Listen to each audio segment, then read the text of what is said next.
What's up guys, it's me Jeremy.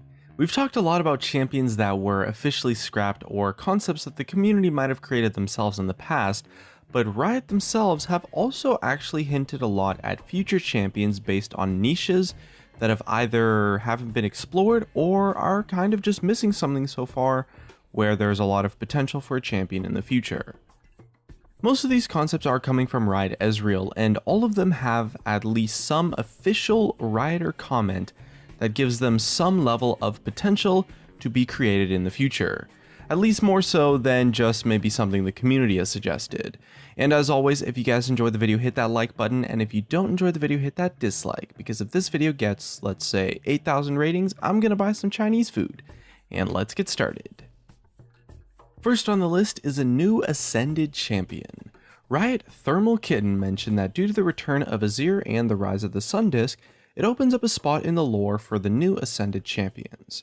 It's pretty much open to interpretation about what kind of Ascended champion we could see next, but we can speculate from looking at the current lineup. The Ascended champions that exist right now are godlike creatures with human features, all coming from Shurima, with the exception of Xerath, who just became a being of pure energy. Most of their abilities are at least partially magical, with the exception of Renekton, who's a bit more physical focused. We can probably guess from this that the next Ascended champion will also have some kind of magical ability as well. If Riot want to spread the Ascended champion type to other roles, then it's quite likely to maybe be a bot laner or a jungler, as so far the Ascended champions don't really see much of any play in those roles. Although they aren't Ascended, Sivir, Skarner, and Rammus are all from Shurima though, and they do fill the jungler and AD carry roles, so it's actually quite likely that we might see an Ascended Shuriman as a support champion. This also fits in pretty well with the magical focus, as most supports are inherently magic based and just vary by being ranged or melee. Ascended champions also all have pretty strong crowd control abilities too, and this is something that is well suited to the support role. For our next concept, it's a champion that Riot Ezreal himself said that he wanted to make, which is a champion that could create permanent stealth wards that were visible by particle effects, but actually needed stealth detection to kill. The interesting part is that the champion would be able to fire his spells using the ward as a basis point, so he could, for example, fire a ranged nuke from either himself or from any of the wards that he placed down on the map. And this would be true for all other cast types, like player-based area of effect spells would be castable around the wards rather than around himself.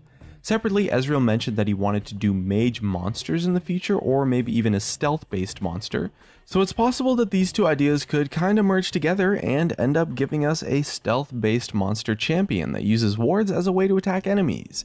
This is a pretty sweet and unexplored design space for the most part too. The only other champion that can kind of make a ward is Teemo, but Teemo can't really interact with his mushrooms in any way outside of enemies just walking over them. A champion based around using wards would probably work best in either the mid lane or maybe as a support, so it'll be interesting to see where this champion could end up in terms of a main role if Riot actually decides to go ahead with this idea and create that stealthy monster mage.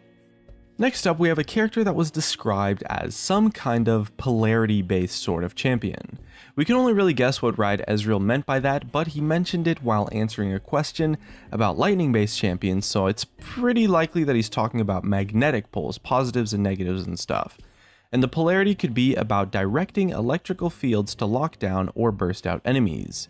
Ezreal also mentioned that this could be a hex mage sort of character, so potentially someone that debuffs enemies rather than killing them or CCing them outright. Honestly, debuffs are actually kind of rare in League so far. The most common are things like armor shredding or maybe grievous wounds.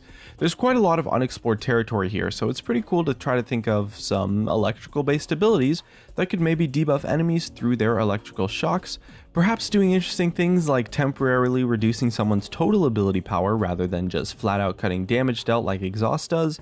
In quite a lot of other games, electric magic kind of saps power away from a target, so a hex mage that could drain your mana or power in some sort of way could be really awesome and useful for some super clutch plays to deny a key ultimate in a fight while still fitting the archetype. The big problem with something like this is of course that it would be pretty annoying to play against, and Riot definitely try and avoid gameplay that feels really bad for the victim in most cases, at least recently. Still, there's definitely more ways to make the Hex Mage type of character work, and we definitely have room for more lightning based or just general electric type champions to be added into the game. One of the more requested champion concept is actually for a doppelganger champion, a champion that clones an ally or an enemy and basically uses their same abilities and stats. And this would be a seriously game-altering addition, but again, it might be a little bit frustrating to play against. Riot mentioned though that they actually did have plans for a champion like this at one point, but at the time decided against it because it would damage the new user experience by just being way too confusing to play against. It opened up some new strategies and would need a ton of balance testing the limits for what the doppelganger champion could do. For example, a good idea for making it work is to maybe let the doppelganger clone a champion with its ultimate and then use their basic abilities, but maybe not their ultimate. This could lead to a really cool team composition where it's set up so that the doppelganger copies a champion on the allied team that has some really powerful basic abilities, or maybe even it's used as a counterpick to deal with something similar on the enemy team. There's quite a few champions in the game that are strong without their ultimates, like Blitzcrank for example, and being able to have 2 rocket grabs ready to fire off in a game could just be so cool, although pretty unhealthy for the game. That's only one way to make the doppelganger champion kind of work though, but there's probably a ton of other ways to do it as well. One problem could be whether it would have a kit that works at times where you don't want to copy a champion, or would it be pretty much forced to clone someone at all times? It's a little bit confusing, but it is a very complex and interesting sort of concept. And for our next champion, we're looking at someone who's a little bit less complex to figure out mechanically, but just as difficult to create in a gameplay sense, which is a champion with a permanent pet. I actually talked about this concept a little bit in a previous video, but it's worth mentioning again on this list because Riot Ezreal mentioned that this is something that they would 100% do once the game tech could actually support the design.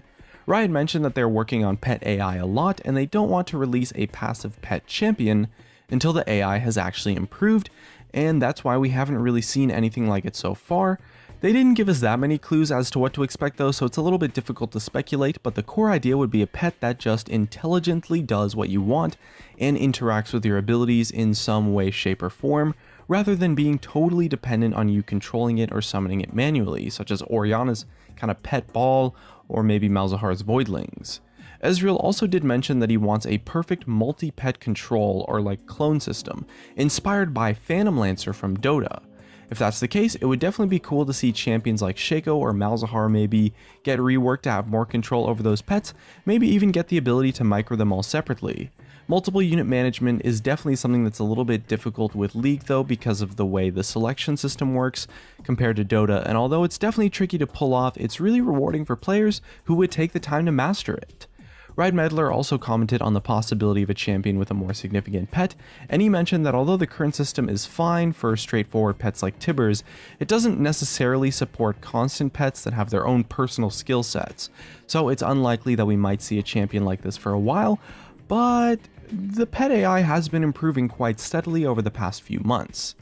But regardless, developing an entire new control system takes a lot of time, and figuring out the right way to introduce it into the game with a champion that properly suits it, well, that's going to take even longer. And that wraps up the list of, once again, these are official champion concepts from Riot that could exist in the future. Riot is usually pretty tight-lipped about future releases though, so these sneak peeks are pretty exciting to think about, but a little bit difficult to come by. Definitely leave a comment letting us know which concept you think would be the most awesome to see in the game, and it looks like that's gonna be it for me. If you guys enjoyed the video, consider subscribing if you haven't already. Thanks for watching, and I'll see you guys next time.